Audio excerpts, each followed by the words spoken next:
Good afternoon. I welcome you with all my heart.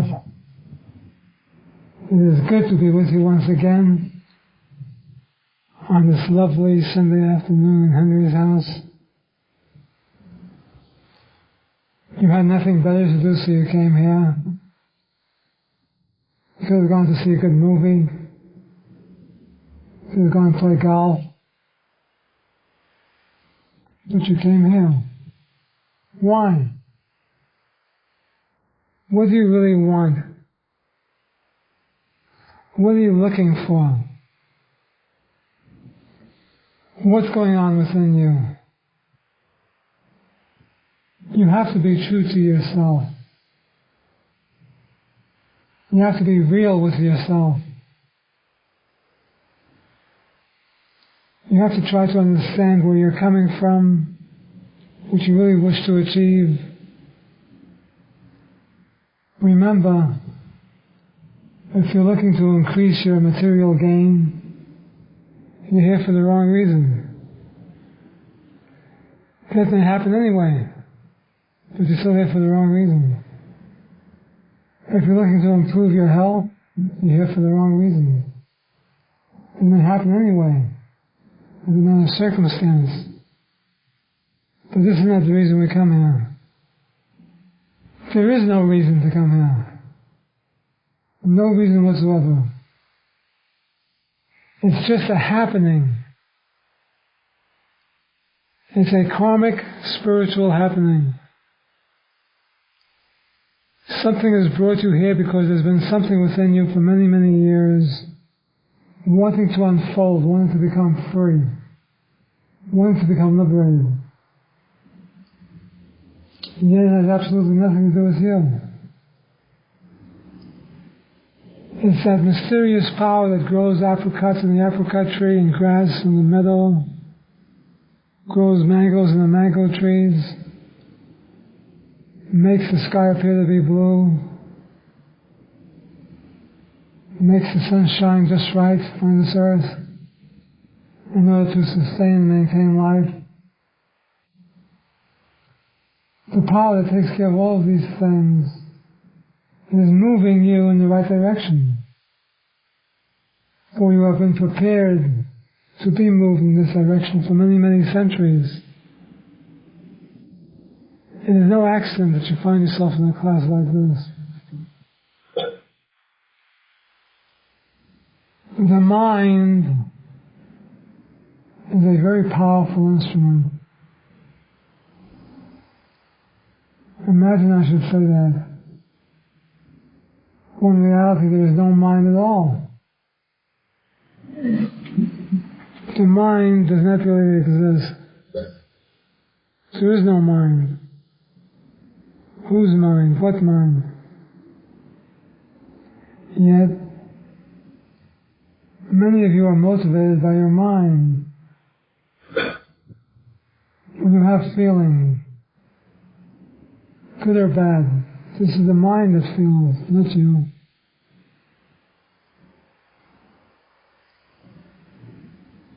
You use the mind to achieve things in this life. The mind tells you want to be realized. The mind tells you you're not realized. The mind tells you you're a good person, you're a bad person. The mind tells you something is wrong, something is right. All these things come from the mind. All of your actions and reactions are all mental. Yet, you still believe that if you stopped using your mind, it would be nothing. You want to be nothing. This is your real purpose in life, to be nothing. Absolutely nothing. To be no thing.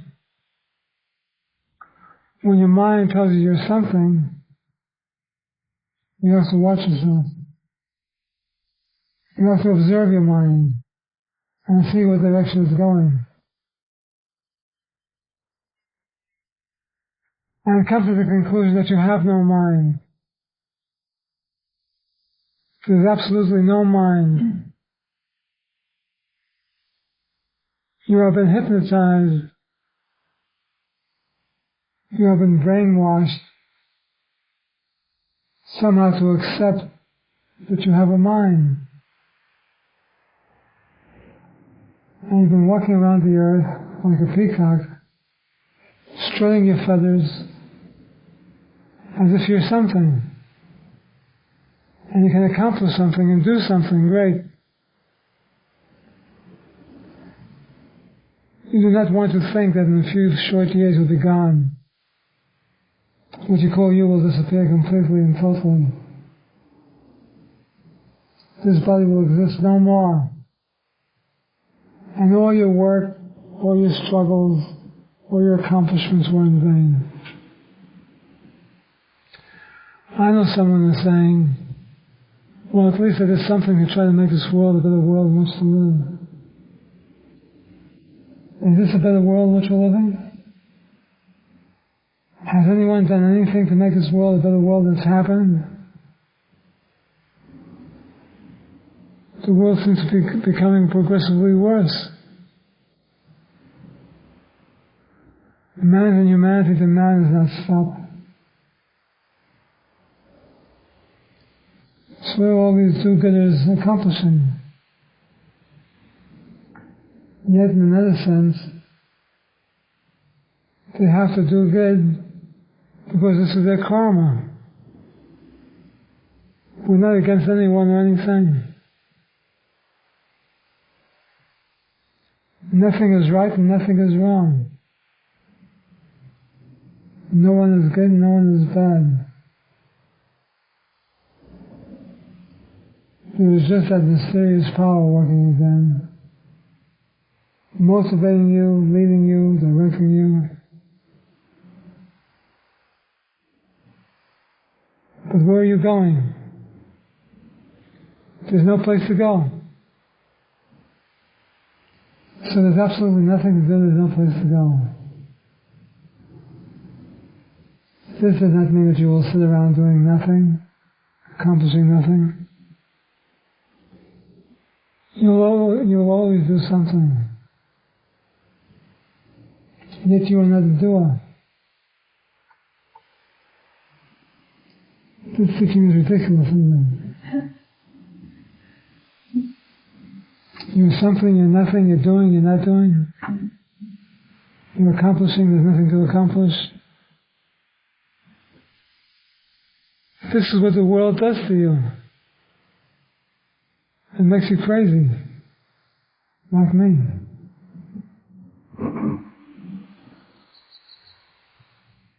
We come back again and again to this earth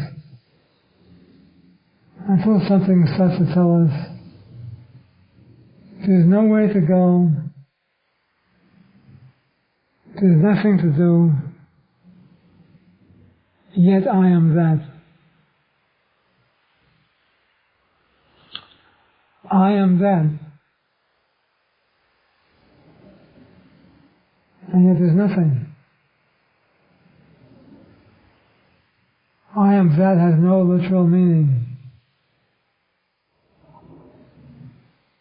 There's no explanation for it.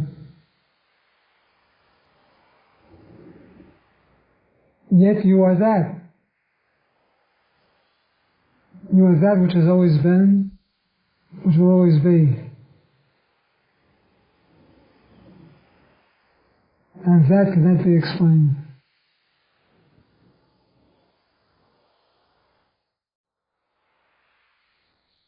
Yet as you evolve,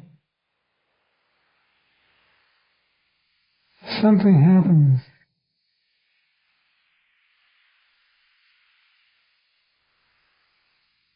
The mind becomes less and less powerful. You are no longer taking orders from your mind. It has brought fear to you and disbelief and disenchantment. This mind appears to be going away, appears to be dissolving. It never was here to begin with. So there's really nothing to dissolve. And yet something is happening to you. Do not try to analyze this. Do not try to find out what is happening to you. Do not think whether you're making spiritual achievements or not. The one who makes the greatest spiritual achievement does absolutely nothing. Here they appear to be doing something, they practice sadhana perhaps. They may pray, they may meditate. Here they're not doing a thing. Or they have discovered that they're not a doer. There's no one to do anything. In other words, you are already God.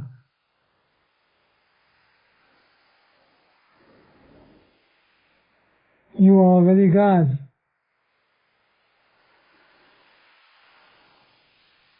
What you think of God as being all-pervading, omnipresent, omniscient, omnipotent, there's nothing for God to do. There's nothing for God to want. There's nothing for God to be. There's nothing for God to react to.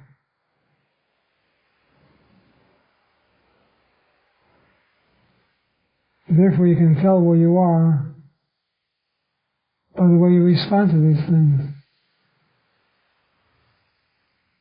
If your feelings become ruffled and hurt, you're still feeling yourself to be a human being. This doesn't mean you are cold and calculating. It means you have a warm heart,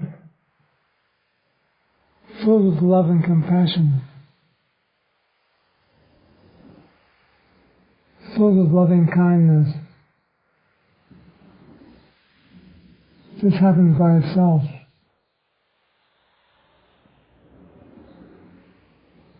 Some people still believe you're supposed to get rid of all those feelings, and they feel absolutely nothing. This is true and this is not true. You get rid of all of your feelings, but the feelings that have been with you since you were born, feelings from samskaras, the feeling of samsara, the feeling of yoga, karma, conceptual ideas, right and wrong, all these feelings have to go. The real you is beyond all these feelings. Yet you may say, Robert, isn't compassion and love a feeling? I'm not speaking of human compassion, human love. I'm speaking of the compassion and love that cannot be explained. It's ineffable. It's beyond the senses.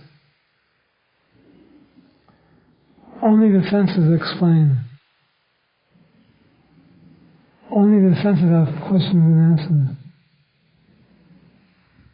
But if something is beyond the senses, there's no explanation.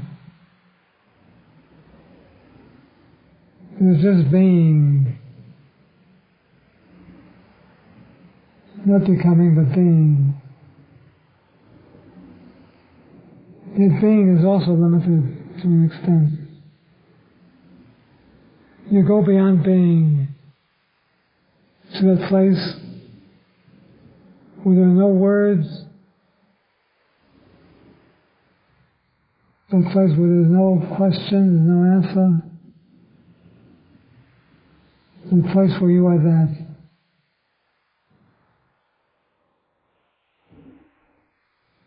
It's so beautiful, so grand. If only I can take you there. Yet you are there. But you refuse to acknowledge it.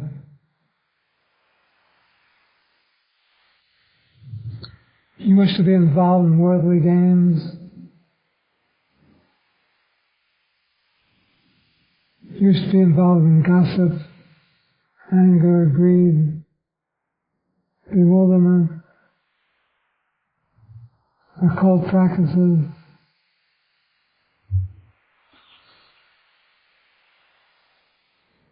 These are the things that hold you back.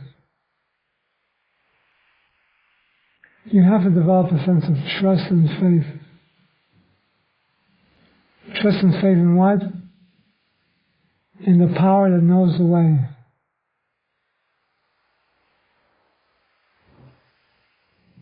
The power that knows the way. It's within you.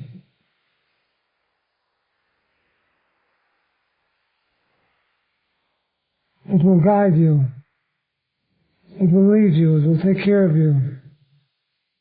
There's nothing to worry about. Nothing to concern yourself about.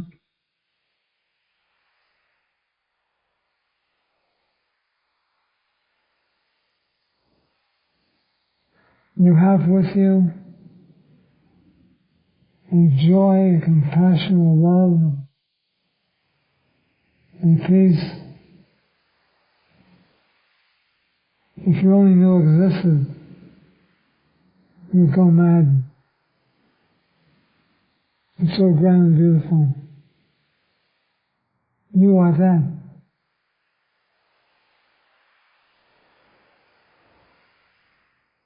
You are that.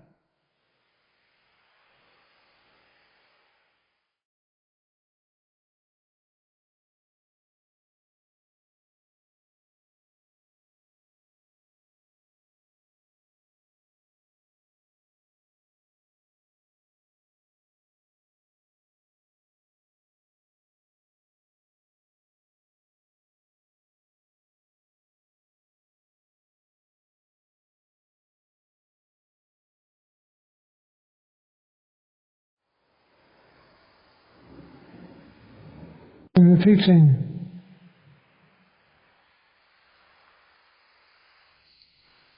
the third wisdom is to take refuge in the Satsang. If only you can learn to do this, you will be halfway finished with your problems, with your spiritual quest.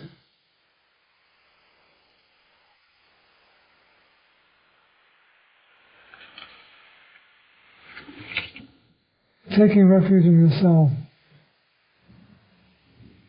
You should do this all day long. When something goes wrong with your life, you shouldn't think of material ways to handle it.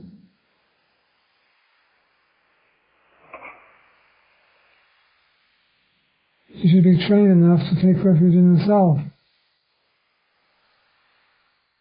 First, then the self will move you to do the right things so that you can go forward. Say, for instance, you cut your leg like Henry did and have a bruise. Before you get excited and wild, there's nothing, you have to go to the hospital, to the emergency. Think about taking refuge in yourself. The self knows the way. It knows what you should do. It will not let you sit there and bleed. It will make you think of the right thing. So you can get rid of the problem.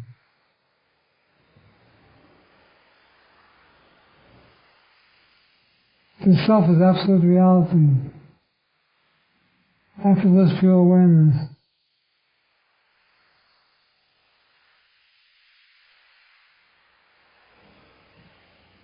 You cannot do any better by taking refuge in yourself. This is the best thing you can do.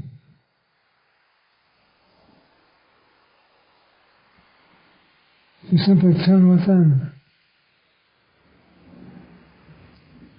And if you want, you can speak to yourself.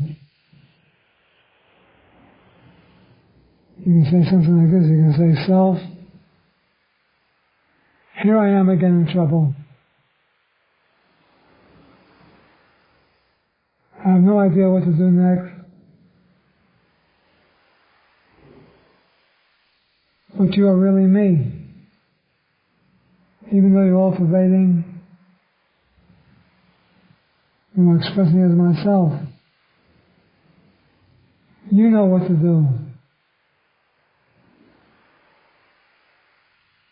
I therefore surrender completely to you. I surrender my body. I surrender my affairs.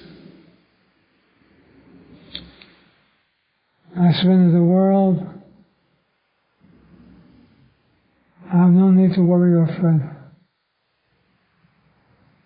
You will take care of everything.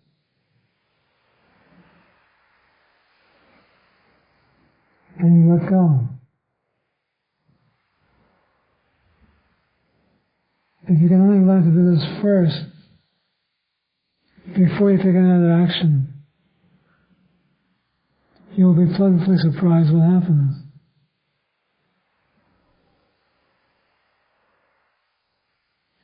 Take refuge in the self. Not in the world, not in other people, but in the self.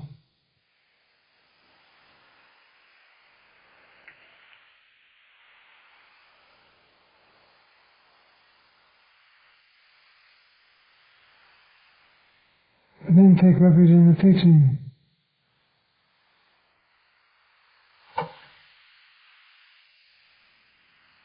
Think about the teaching. What does the teaching tell you? There is but one life. That life is God, the soul, reality. And that life is my life now.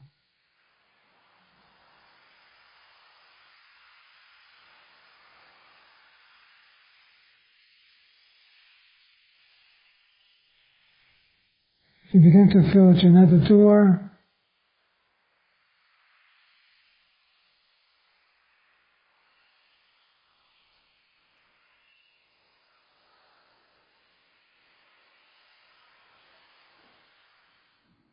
You begin to see yourself as a dream, your personal self, and your problem.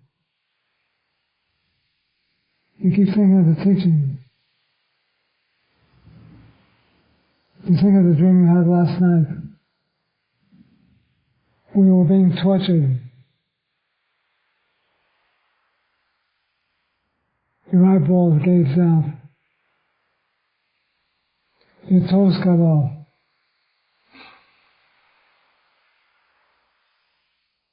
And you woke up and you're still here. Therefore, what can possibly happen to you? If you were still here after you woke up from the dream, you will still be here after you wake up from this dream.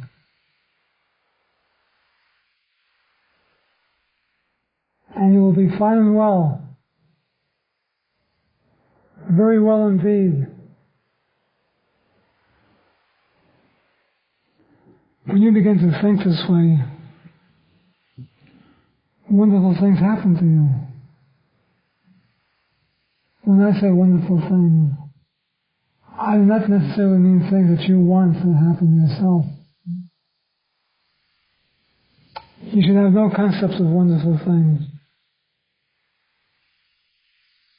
For you're saying, well, wonderful things will happen, I'll be a multi-millionaire, I'll have the happiest and healthiest body on earth, I'll have a lot of girlfriends or boyfriends, I'll be able to do anything I want in this world.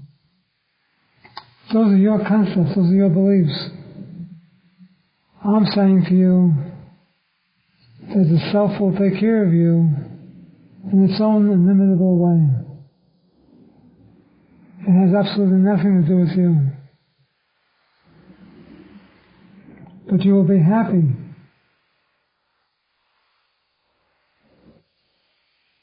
So do not outline how this is supposed to happen. Simply think of the teaching. The illusory world in which we live.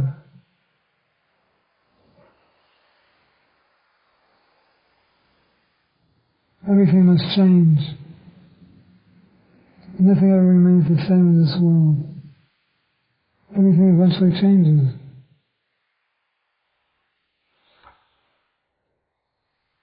And you ponder this. You think of this.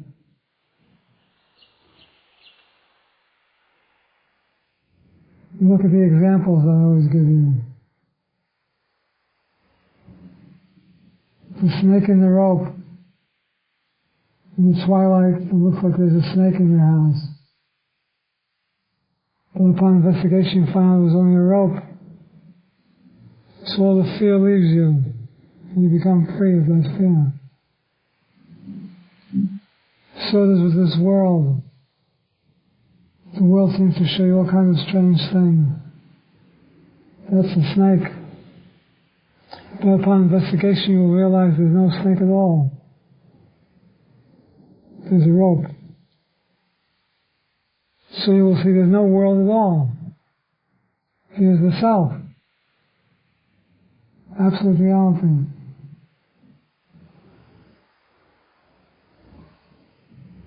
You think about the water in the Mirage.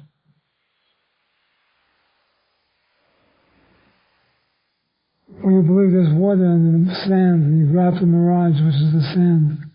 There's no water, there never was any water. You think about these things. This is how you relieve yourself of your suffering, of your problems, of your nonsense. By thinking of these things.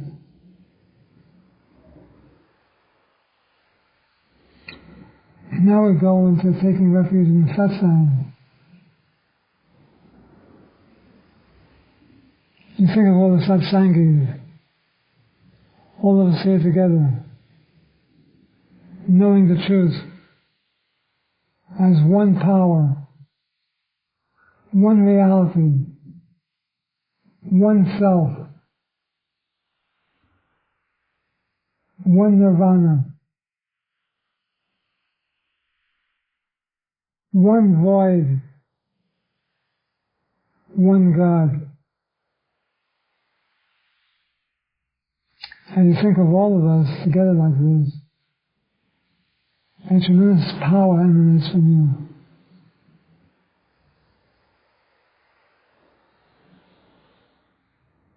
You become free.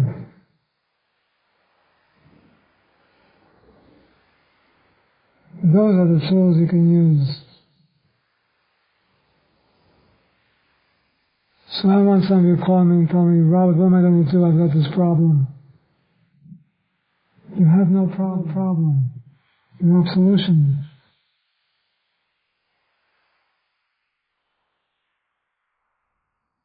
You know what to do. It's within you. It's without you. It's everywhere. You are the truth, the life, and the way.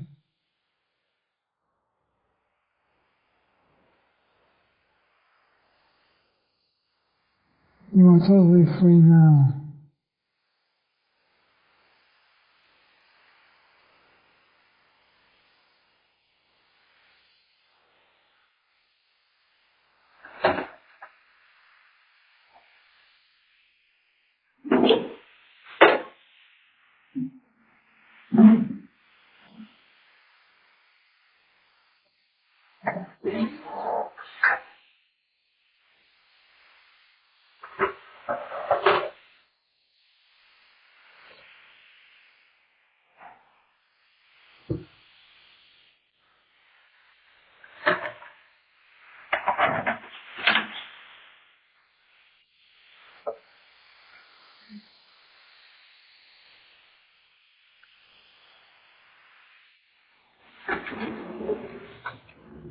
It is now time to place Stump to Doer.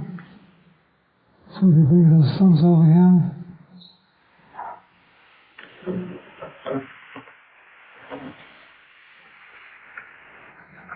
And then why don't you read them? You want me to read them? All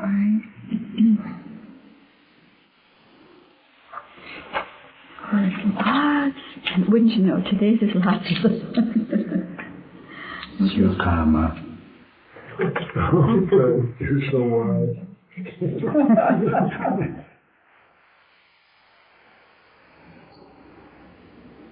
I don't get this. It says, what is correct Sila concerning abortion? What is correct Sila concerning capital punishment? S-I-L-A, Sila. I don't know what that means. What is correct Sila concerning abortion?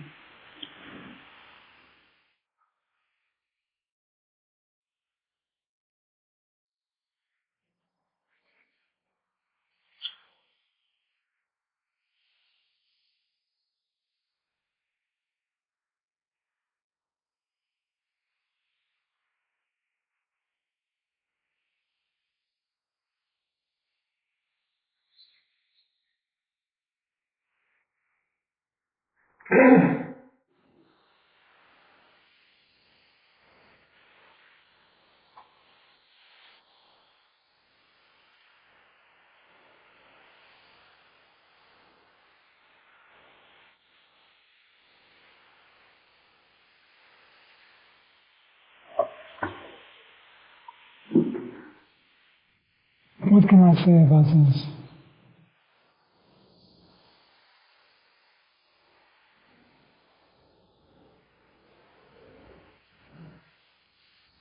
If you take your mind off the body and begin to think of the self and the reality which you really are,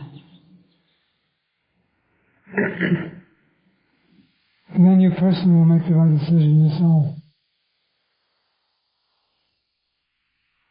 When you say what is correct concerning abortion,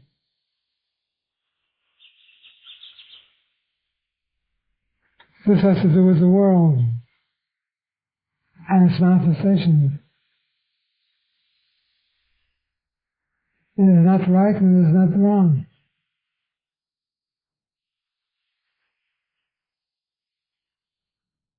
It's something that every woman has to think about personally when the time comes.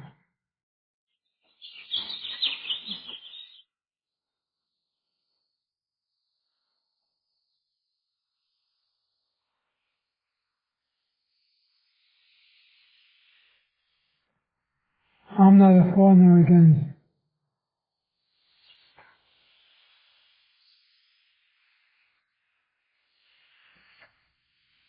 It's like saying to me, what is right concerning the body?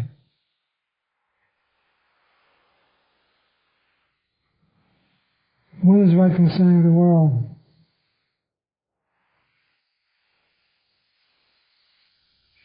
Try to rise above that. This is simply a manifestation that's happening in this world today. We have anti-abortionists and pro-abortionists.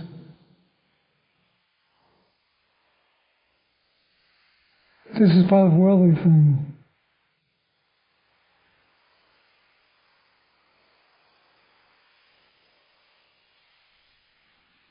What is right concerning murderers? What is right concerning the grass, the sky? Because the whole world is a dream. Why do you identify with certain particulars of this world? Imagine in the dream you need an abortion. So you get an abortion. Then you have another dream next week that you need an abortion, you don't get an abortion. You have a baby in a fib. You see what I'm trying to say? It's all the same, it's all part of the dream, it's part of the Maya.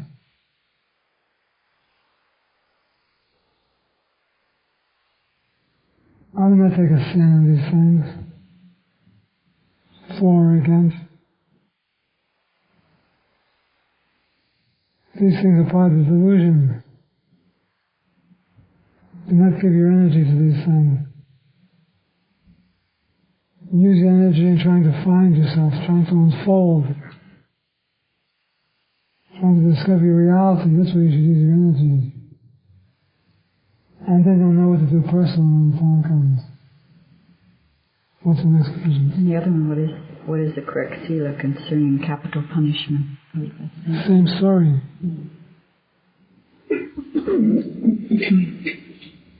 Think of it this way. You have a dream. In the dream you have a family. Somebody rapes your daughter and kills them. And you want to see this person punished. So you catch this person and put him in a gas chamber and you're very happy. You get your revenge. Then you wake up, it never happened. It was all a dream. You go to sleep again, this time you dream something similar. You dream you had a daughter, she got raped and killed. Only this time you feel sympathy for the killer. You feel as if you knew not what to do.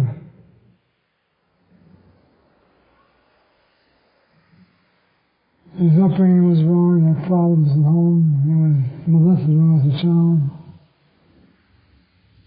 So you're not for capital punishment. You have mercy.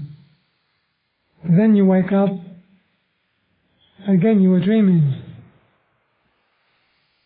So both of those incidents was a dream. In reality, you have absolutely nothing to do with these things. Do not be pulled in by this. Go beyond it. Rise above it.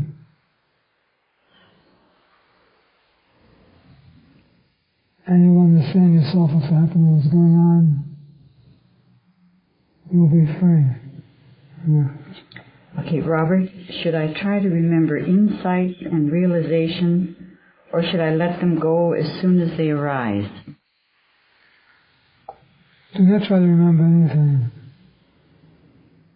Do not count on your memory to give you answers. The memory is part of the mind.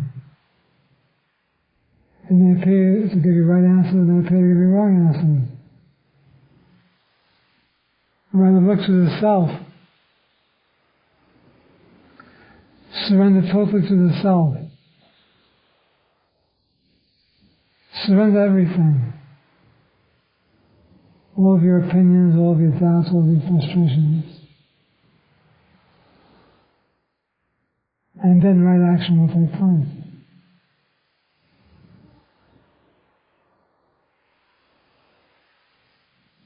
Next case. All right, Robert, can an enlightened sage like yourself know if someone is ripe for awakening or if they will awaken in this lifetime?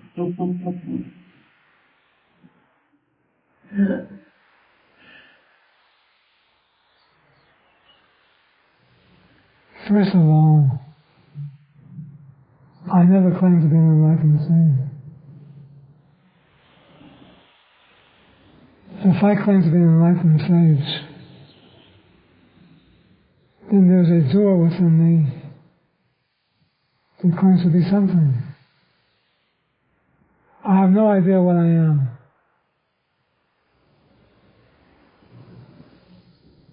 When I look at you, I see the self. I see God. I see absolute reality. Just the way you appear now. Therefore, there's no difference between an enlightened sage and a person. They're all the same. They're different to you because you think there's something to look for. You think there's a difference. If you would look to yourself and see who you are, then you'll see everybody's an enlightened sage. No one is exempt from this.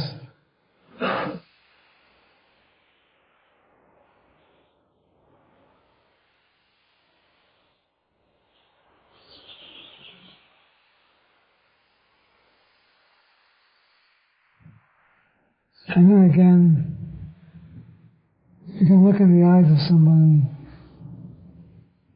and see where they're at to an extent. This all goes back to a cult when you do things like that. In reality, we do not wish to judge people, look at people, call people what they are, what they're not.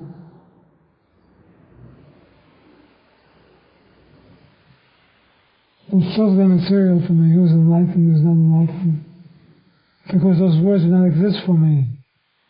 I use those words for your sake.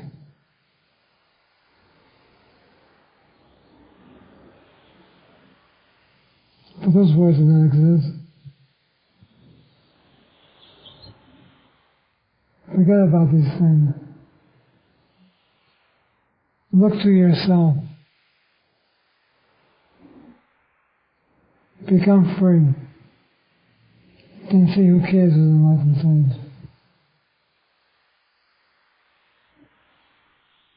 Next case. Please explain taking refuge in the satsang. Does that mean we're supposed to cultivate friendships with your other disciples, or what? What is the satsang?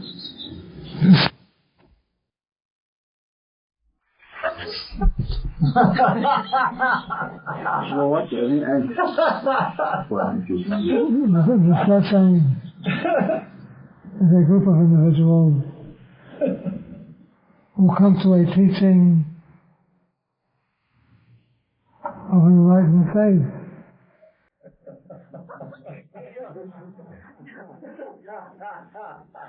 Contradiction, isn't it? The whole teaching is a contradiction. But you wish to come to a satsang and be around and not the sage.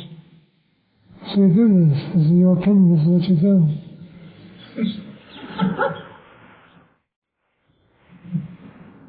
When you think of your relationship to satsang, it should give you a warm glow, a warm feeling.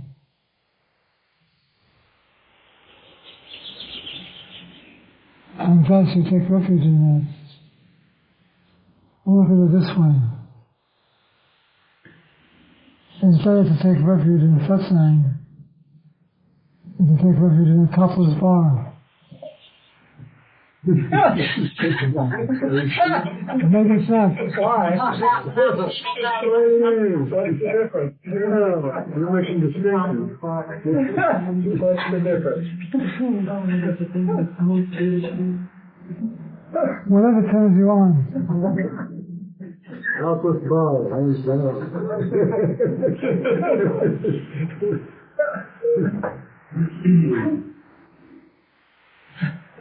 Just be happy. Robert, you're confused.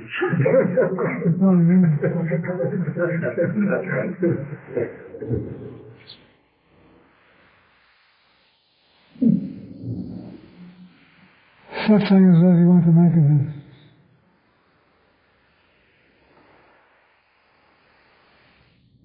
But if you think of all the satsang it releases an energy which lifts you up and makes you feel better. So when you take refuge in the satsang,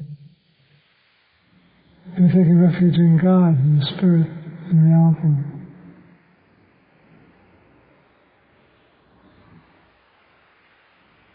Next case. All right, Robert, I am fed up of inquiring. Satsang.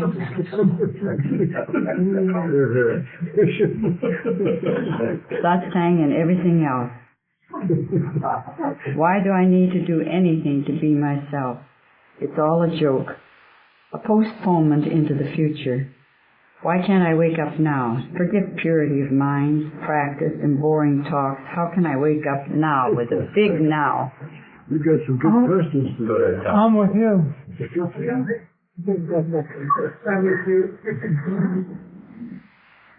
Wake up. Why don't you do it? What are you waiting for? There's nothing keeping you back.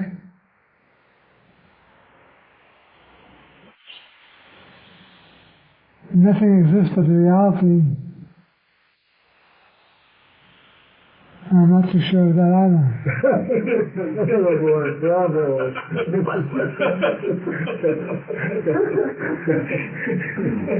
So just wake up and forget about the whole thing. You can do it.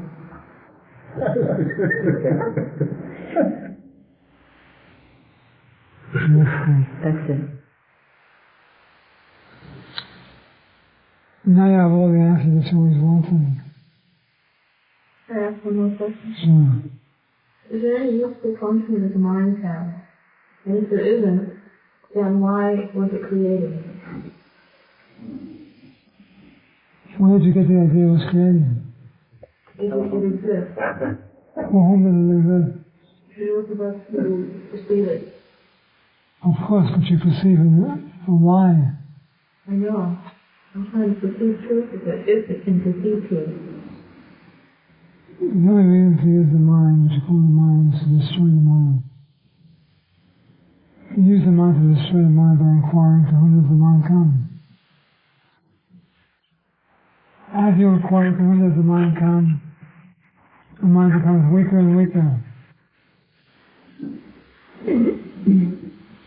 This is the only legitimate use of the mind. Otherwise, it doesn't exist. And it brings you trouble, problems. Then how would one know if one is doing right action based on what the true self would do, as opposed to what the mind would suggest to the pure self? As long as you're thinking about it, then the mind is being used, and you have to take the action that's appropriate for you. But if the true self is at work, you will not have a question like this. It will just become a happening all by itself. You wouldn't have the slightest doubt.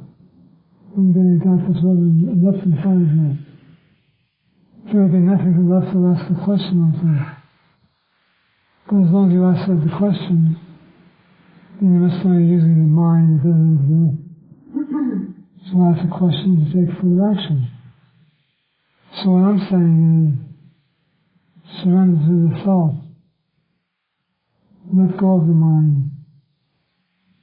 When the mind is totally surrendered, you will take the appropriate action. That you will realize you're not the doer, the actor. There will be no one doing anything. Yet to all people you will appear to be doing something. It's like when Ramakrishna died. He was suffering. Who saw him suffering?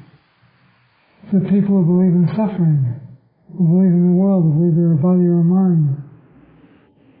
And he said, I did not suffer. He laughed at the people. Why do they look at me like this? And yet the people were crying because they saw him suffering. Who sees this? Who feels this? The ego, the mind. So again, whenever you feel that you have to do something, you're compelled to do something, and you have to think about it, it is your mind that says it. But when the day comes when you no longer have to think about anything, and you have gone into the silence, you're totally, completely quiet, and there's no action taking place in your head or in your mind, but your body is still performing certain deeds, you will know that you have arrived.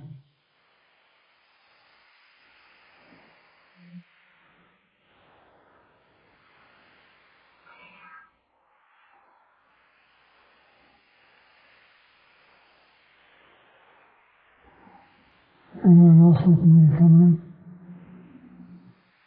Who's better, Perot or Brown? That's for you to find out. Know yourself. And don't forget about Perot Brown.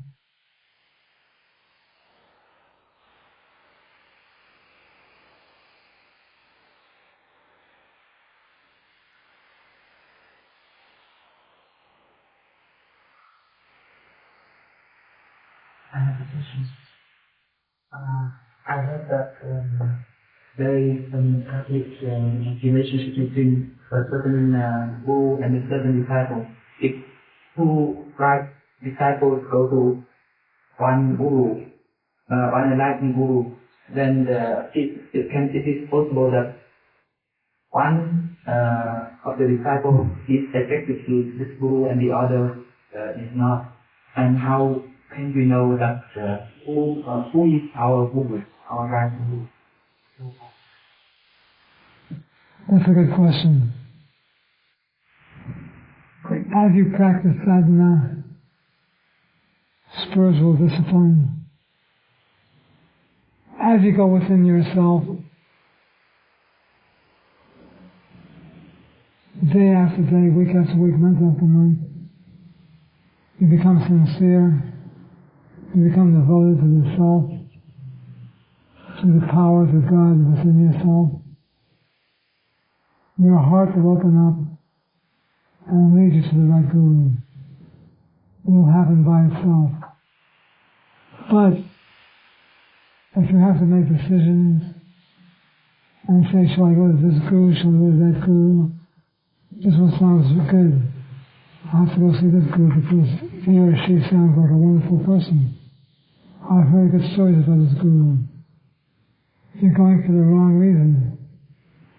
Even though the guru may be great. Only when you are compelled to be moved by the unmovable will you make the right decision. But when you are moved by the mind, you may go to the wrong place, it may feel like the right place. You may stay there, get involved with devotees, get involved with disciples, get involved with seekers. And yet, you're always in the right place. Wherever you are, it's the right place. There's never a time when you're not in the right place. But if you surrender yourself to yourself, if you surrender your body, your emotions, your world, your God, to the one self, which is you, then you will wind up where you're supposed to be. And you'll be with the right person. So again, if you read about a guru in a book, and you have feelings to go, as long as you have the feeling to go, there's something wrong right there. But if you just go without the feeling, if something takes the place of the feeling, the movement to go, then you're going for the right reason. In other words, if you wind up there with no thinking, no planning, then you're there for the right reason. But if you have to think about it, there's doubt. It may not be for the right reason.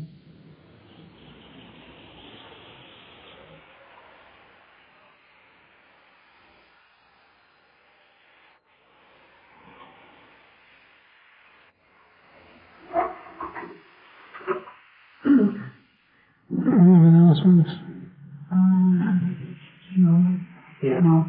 I just want to let everybody know that there's audio cassettes available that's kind of here on the table, and they're good quality, and they include questions with transcripts and all.